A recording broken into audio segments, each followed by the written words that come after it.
ஹாய்டா. இன்னைக்கு நம்ம நியூட்ரிஜாரோட ஸ்ப்ரவுட்டட் கம்பு தோசை எப்படி செய்யுதுன்னு பார்க்கலாமா?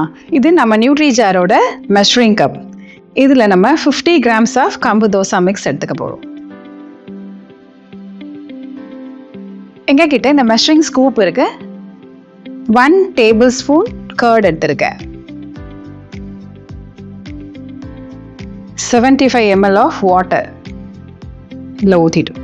ஒரு கரண்டி எடுத்து நல்லா எல்லாத்தையும் சேர்த்து நல்லா மிக்ஸ் பண்ணிடலாம்.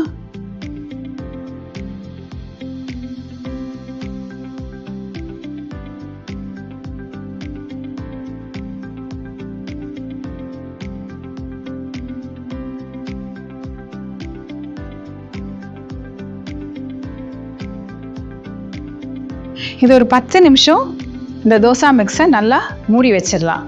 ஸ்டவ் பற்ற வச்சாச்சு. நம்ம கல்லை சுட வச்சிடலாம். சும்மா ஒரு 3 ட்ராப் ஆயில் தவாவில் போட்டு, நாங்கள் எப்போவுமே இந்த ஆனியன் வச்சு தேய்ச்சி தான் பாப்பாங்கெல்லாம் தோசை ஊற்றி கொடுப்பேன். துணியோ இல்லை வேறு ஏதாவது அந்த மாதிரிலாம் பண்ணுறதில்ல. இது நல்லாவும் வரும். கொஞ்சம் ஒரு வெஜிடபிள் வச்சு பண்ணும்போது கொஞ்சம் க்ளீன் அண்ட் கிளியராக நல்லா கொடுக்கும் பாப்பாவுக்கு அப்படின்ற ஒரு சாட்டிஸ்ஃபேக்ஷன் இருக்கும்.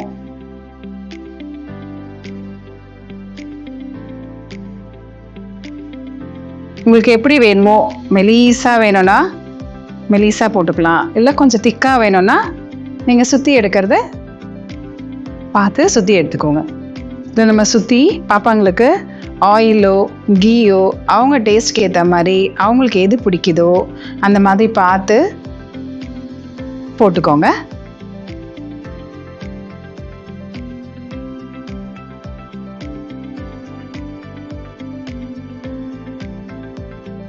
நம்ம ஸ்ப்ரவுட்டட் கம்பு தோசை மிக்ஸ் ரொம்ப யம்மியாக டேஸ்டியாக ரெடி ஆயிடுச்சு.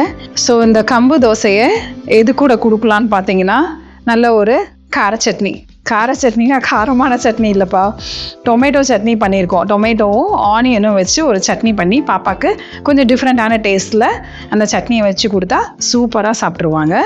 வீடியோவில் நான் யூஸ் பண்ணுற இந்த மெஷரிங் கப் அண்ட் இந்த மெஷரிங் ஸ்பூன் ரெண்டுமே எங்களுடைய வெப்சைட்டில் போய் ஆர்டர் பண்ணி வாங்கிக்கலாம். ஒரு சீக்ரெட் சொல்லட்டுமா?